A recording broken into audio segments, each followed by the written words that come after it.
We exclusively leaked the iPhone 5's first photo. Pre-orders have already begun for the next generation iPhone, and the Sprint iPhone 5 rules in rumor mill. All this and more coming up right now.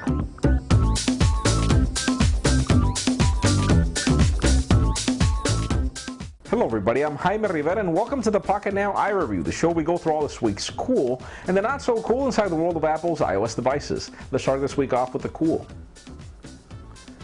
Well, the hottest iPhone 5 news this week actually came from us. This may look to you like a typical sushi bowl, but in fact it's an image that was cropped to make you believe that it was taken on an iPhone 4.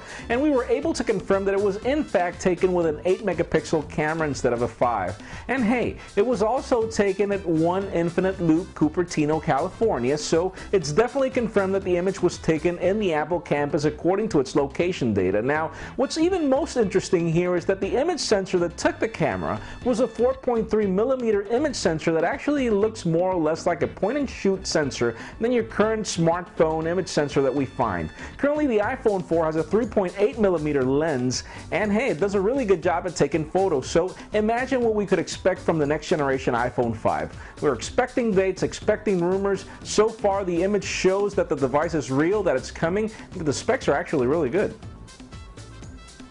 And speaking of the next iPhone rumors and continuing on with our coverage of last week's leak of a front-facing panel for the N94 prototype of an iPhone, we were also able to confirm that iOS 5 beta brings the FCC ID of the next generation N94 device designator. So our biggest bet is that this will be simply an iPhone 4 with less storage probably, or hopefully Apple will come up with something different in design. But remember, most probably we will get the iPhone 4 in design for the cheap version of the iPhone, and then Apple will use the N93 prototype moniker at least for the next generation iPhone 5. Time will tell. Now, it seems that Sprint has made more iPhone 5 news than any other carrier lately, and on one hand we have a leaked memo that mentions, and this is within Sprint, that the iPhone will be released on the first half of October. And then aside from that, we have another post of a Best Buy document that mentions that Sprint will be getting the iPhone early October, so dates do match up. Now, interesting enough, the new coolest news is having the iPhone 5 or 4 on an unlimited data plan network because Sprint offers it. So rumors have it that Sprint will drive sales of the next generation iPhone through unlimited data. So it does seem that things are coming well, though we still don't really know what to make of WiMAX. I don't really see Apple bringing LTE, WiMAX, or even a 4G phone right now. Rumors have it that that'll come until 2012, but again, rumors.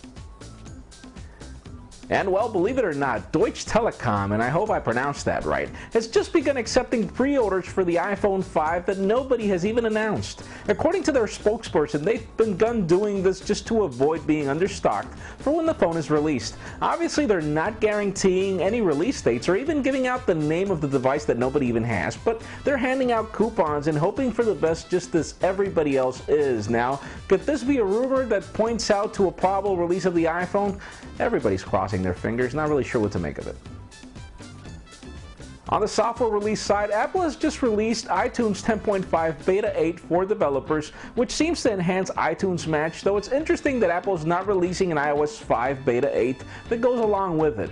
And well, rumors have it that Apple even released the version that's already approved for carriers to begin testing the next generation iPhone, and apparently some carriers already have it. But interesting enough, the most important part is that apparently it brings the nuance speech-to-text technology that everybody's talking about for the next generation device. So interesting enough, hopefully that will be good news. Now, Google also seems to be all over the software front for iOS devices. They've just released an HTML5 version of Google Music service, and we all know why that had to go HTML5 and not obviously on iOS itself. But you know, aside from that, they also released an application for Blogger that a lot of people were waiting for, and they even offered more enhancements for Google Plus in their application in a new release that they just sent out.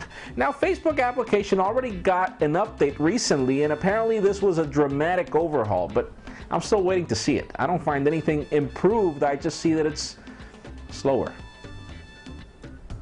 And before we get to the not so cool section, guess what? Adobe's preparing a new Flash server software that brings Flash video to iOS. The problem here is that obviously this tool depends on websites and services, considering that they're open to provide the tool or not. It's up to them, so hopefully they will adopt it. But the problem is, remember that already Skyfire brings a sort of engine that works like this, and it doesn't really deliver. So hopefully these guys can figure it out. But again, Adobe, why don't you just figure something out? Because I know Adobe Flash could work on iOS if you probably just worked on your own engine on your own. Okay, so that does it for the cool. Let's continue on with the not so cool. We were all excited about a recent leak that we were able to pull of an iPhone 5 screenshot that offered 64 gigabytes of storage on the About section, and everything else just screamed iPhone 5. But it ended up being a hoax, sadly. A gentleman from Fort Worth, Texas called Richard Windman was the one that created this. And, well, first of all, thank you, Mac Rumors, for pointing it out. And second of all, shame on you, Richard. Why are you playing with everybody's emotions? People have been waiting for this device since June. Don't play around, buddy. Not so cool. That's it for today's show. Thank you very much for watching. I'm Jaime Rivera. Remember to give us a thumbs up if you like what you saw. That's it for now.